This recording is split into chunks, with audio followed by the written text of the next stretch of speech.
En las dos sesiones anteriores, con el propósito de responder a la pregunta ¿puede la vida tener sentido si creer en Dios?, hablamos por un lado del sentido inherente o descubierto de la vida, que es aquel que está allí, aparte de tus sentimientos internos o interpretaciones. Es decir, que si fuimos hechos por Dios para determinados propósitos, entonces hay sentido de la vida inherente, que deberíamos de aceptar y descubrir. Y por otro lado, hablamos del sentido de la vida creado, que es aquel que no está de forma objetiva allí. Al eliminar la existencia de Dios, es el sentido de la vida que uno mismo le da sin tener en cuenta a Dios. Y este sentido de la vida creado es subjetivo y totalmente dependiente de los sentimientos. En la sesión anterior argumentamos que el sentido de la vida descubierto, inherente, el que está ahí, es una manera más racional de vivir la vida que hacerlo con el sentido de la vida creado por nosotros mismos. Que este primero era mucho más racional que el sentido de la vida creado por nosotros. Y hoy vamos a ver que el sentido descubierto, inherente, no solamente es más racional, sino que también es más comunitario y más duradero, más resistente que el sentido de la vida creado por nosotros mismos. Vamos a pararnos en este primer punto, en el hecho de que el sentido descubierto e inherente es más comunitario que el sentido o que los sentidos creados por nosotros mismos. En 1908, el filósofo norteamericano Josiah Royce intentó contestar la cuestión de por qué los seres humanos necesitan darle sentido a la vida. ¿Por qué no era suficiente con solo trabajar, comer, dormir y llevar a cabo las vidas cotidianas o las actividades normales de la vida cotidiana? Su respuesta fue que los seres humanos no podían vivir sin dedicarse a una causa más importante que sus intereses individuales. Necesitaban una causa por la cual estuviesen dispuestos a sacrificarse. Por eso Roy creía que encontrarle sentido a la vida podía hacerse solo si rechazábamos el individualismo. Los individuos ponen primero sus propios intereses, ven su propio dolor, placer y existencia como su preocupación más importante.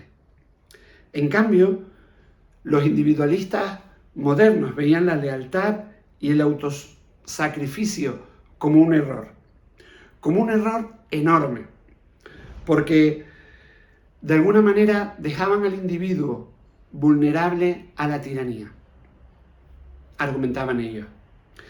Y para ellos nada podría importar más que el interés propio, y porque cuando mueres ya no estás y el autosacrificio no tiene sentido ninguno, según este argumento. Ahora bien, la tiranía es sin duda un problema, es un gran mal que hemos vivido a lo largo de la historia del ser humano. Pero el individualismo, según Royce, es una manera equivocada para superar la tiranía. Si cada individuo buscara su propio sentido a su vida, tendríamos menos valores y sentido de la existencia compartida, comunitaria, lo que de alguna manera desgastaría lo que es la solidaridad social y las instituciones públicas. Y todo esto conduciría a una polarización irremediable y a una fragmentación de la sociedad. No sé si todo esto nos suena a algo, a momentos que estamos viviendo actualmente. En la última década del siglo XX, Charles Taylor, filósofo canadiense, pudo ver que finalmente el individualismo moderno había triunfado, por decirlo de alguna manera, y definió nuestro consenso cultural de la siguiente forma: cada uno tiene el derecho de desarrollar su propia forma de vida, basada en su propio sentido de lo que es realmente importante o de valor. Nadie más puede o debe tratar de dictarnos su contenido. Y estos principios nos llevan realmente a un punto complicado. Por ejemplo, podemos creer que es un error o que está mal quitarle la comida al pobre.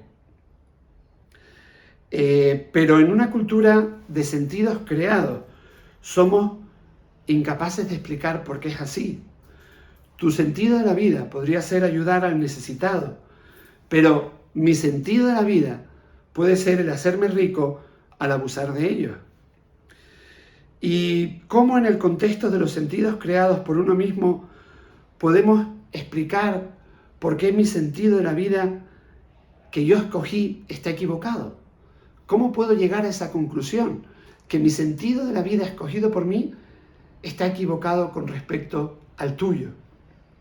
¿Cómo puedes hacer eso sin decirme que hay un significado diferente que yo debería de tener? ¿Con qué criterio podrías hacer eso? Taylor sostiene que hoy, a diferencia del pasado, las posiciones morales no están en ninguna manera fundadas en la razón o en la naturaleza de las cosas, sino que son adoptadas al final por cada uno de nosotros, porque somos atraídos hacia ellas. Y esto significa que no hay autoridad compartida para que pueda resolver las discusiones morales, porque cada uno es libre de determinar sus propios sentidos de la vida.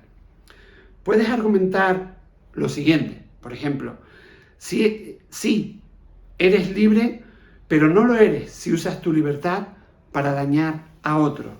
Sin embargo, tenemos el problema de que no podemos definir lo que es dañar realmente, a menos que primero definamos lo que es vivir una vida buena. Y ahí nos volvemos a encontrar en un bucle sin respuesta.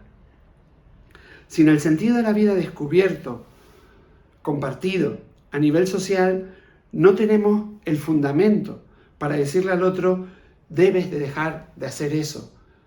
O las cosas no son de esa manera, debes de cambiar de actitud. Los sentidos creados no pueden ser el fundamento para un programa de justicia social. Por tanto, vemos como el sentido inherente tiene más o da mucha más respuesta a una comunidad que el sentido de la vida creado. Es mucho más comunitario. Y ahora vamos a entrar en el segundo punto de esta tarde, que el sentido descubierto es más duradero, más fuerte que los sentidos creados. Hasta ahora hemos visto que los sentidos creados son menos racionales y menos comunitarios que los sentidos descubiertos. Y en tercer lugar, son menos duraderos, menos capaces de ayudarte a superar la adversidad y el sufrimiento. El secularismo es la única cosmovisión cuyos seguidores deben encontrar su principal sentido dentro de lo que es esta vida. Todas las otras maneras de entender el mundo sostienen que esta vida no es toda la historia, pero en el secularismo sí lo es. Por esa razón, todas las religiones y culturas previas han sido capaces de encontrar en el sufrimiento y en la muerte una manera de afirmar que hay un más allá de esta vida, que la vida tiene más sentido de lo que podemos ver o sentir en este momento. Sin embargo, cuando los seculares crean su sentido, el sentido de su propia vida, debe hacerse en torno a algo que se encuentre dentro de este mundo material.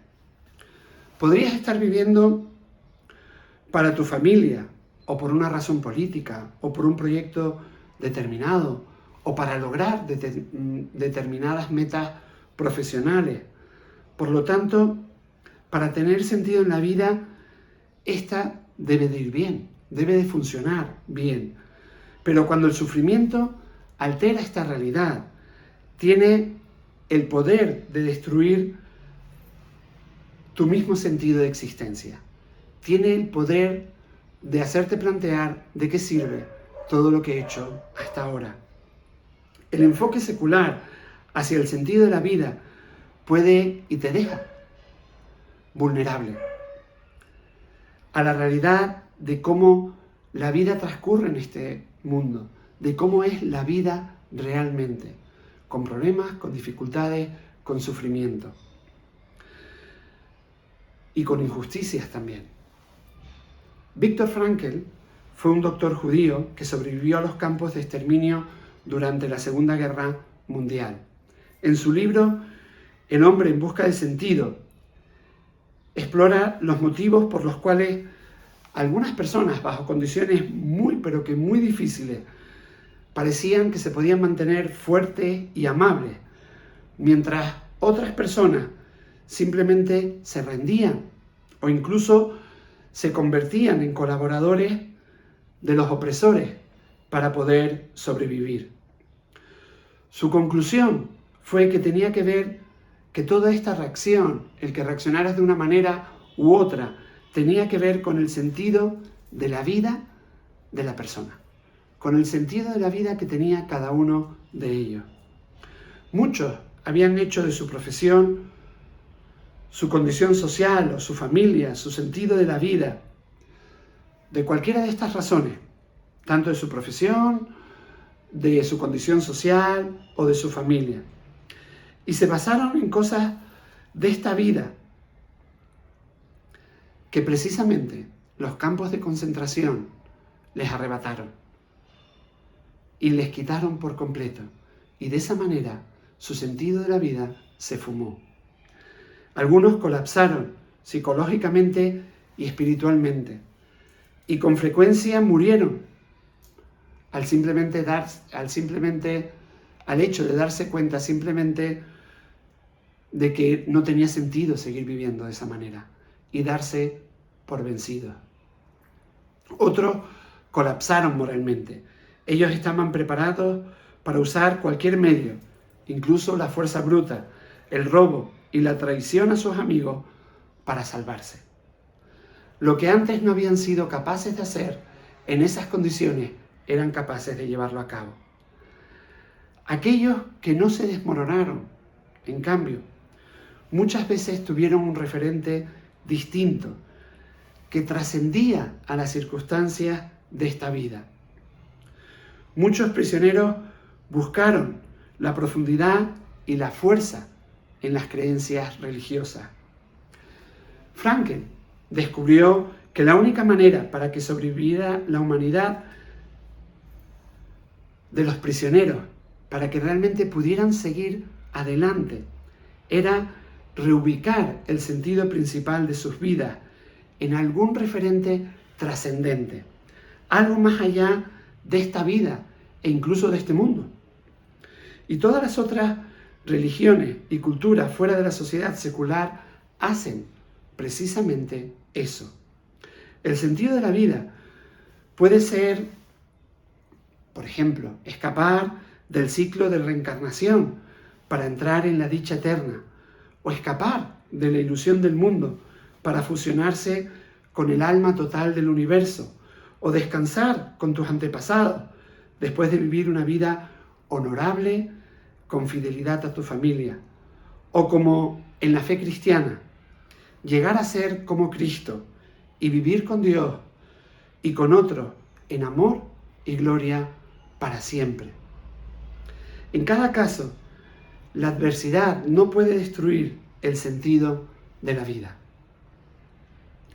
Solo la cultura secular considera el sufrimiento como algo accidental o sin sentido, solo como una interrupción o destrucción de lo que estamos viviendo.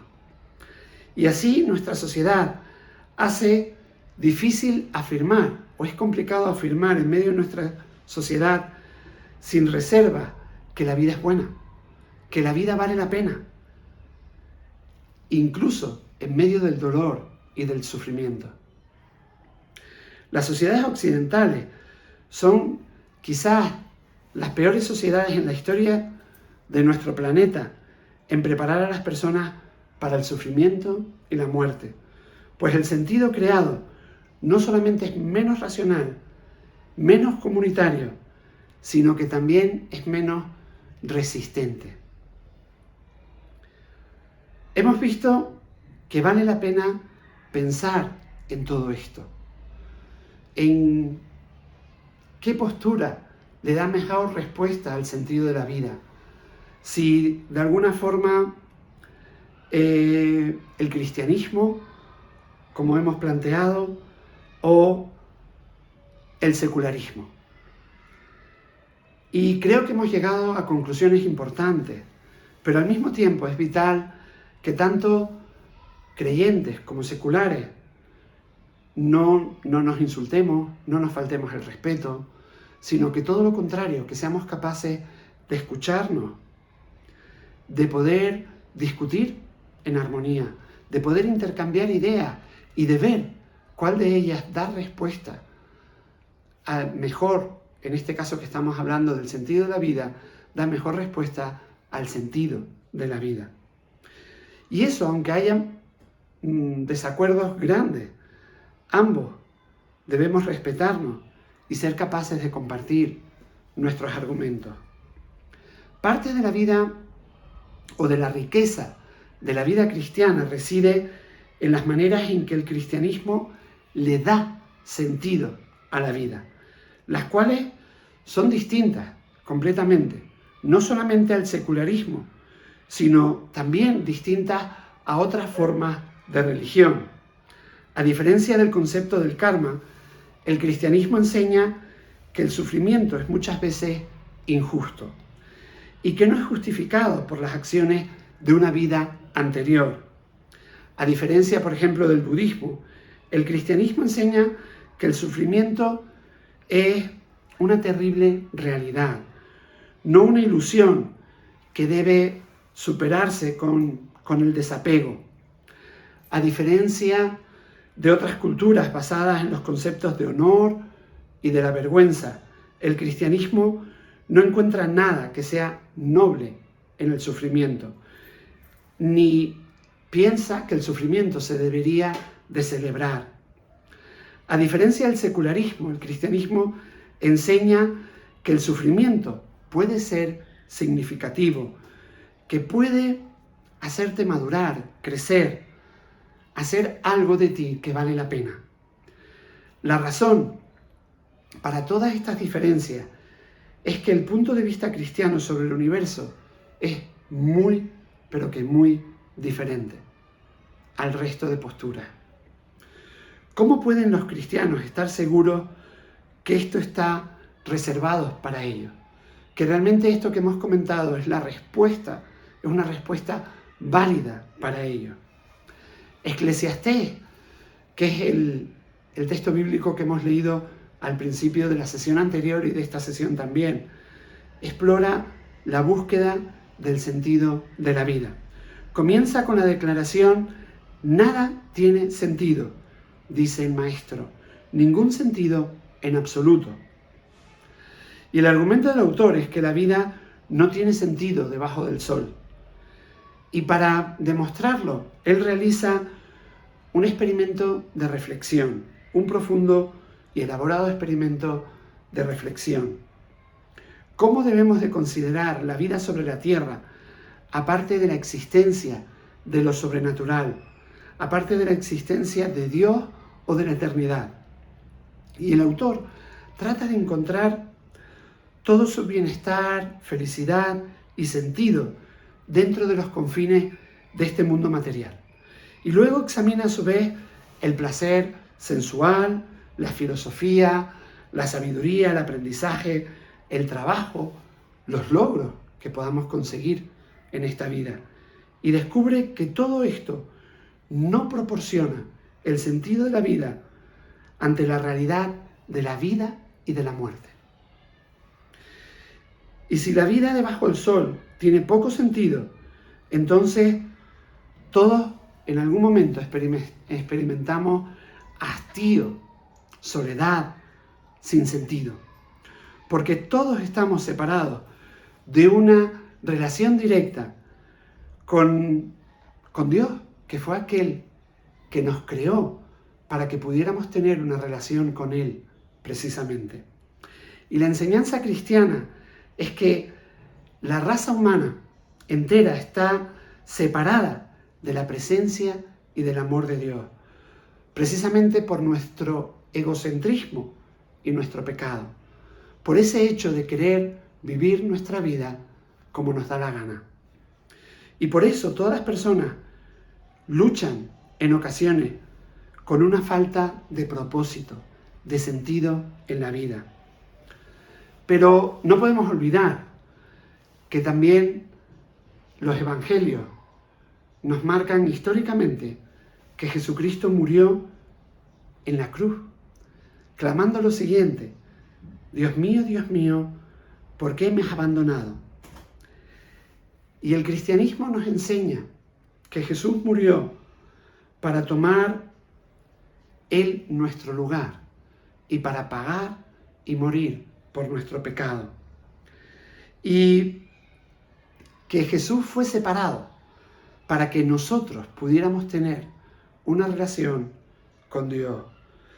Que Él pagó y murió en nuestro lugar, pagó lo que nosotros merecíamos, la deuda que nosotros teníamos, que era impagable por nosotros, para que nosotros pudiéramos tener una relación con nuestro Creador, con el Dios de los cielos. De modo que cuando creemos en Él, podemos recibir su amor y el perdón de Dios, y restablecer de esa manera nuestra comunión con Él. En la cruz, Jesús nos dio vida, aquellos que le hemos recibido, aquellos que le hemos entregado nuestro corazón. Se metió en nuestra vida de miseria, de mortalidad, para que nosotros pudiéramos entrar en su vida precisamente, con gozo y una vida eterna. Y esto es algo realmente increíble y muestra un amor incomparable. Por todo lo que hemos argumentado hasta ahora, los cristianos no creemos en un sentido de la vida que podamos descubrir por nosotros mismos, que nos podamos de alguna manera salir a buscarlo, sino en un sentido de la vida que precisamente vino al mundo para encontrarnos, para que pudiéramos abrazarlo por medio de la fe y que nos pudiera dar un sentido de la vida con propósito. En estas 3 sesiones hemos podido ver cómo el cristianismo tiene una respuesta muy racional, muy comunitaria, de mucho valor ante el sentido de la vida, cosa que el secularismo no puede dar esa misma respuesta. Con esta sesión acabamos por el momento con la serie de ¿Por qué creemos lo que creemos? Y en abril comenzaremos con una nueva serie sobre bioética. Un abrazo fuerte.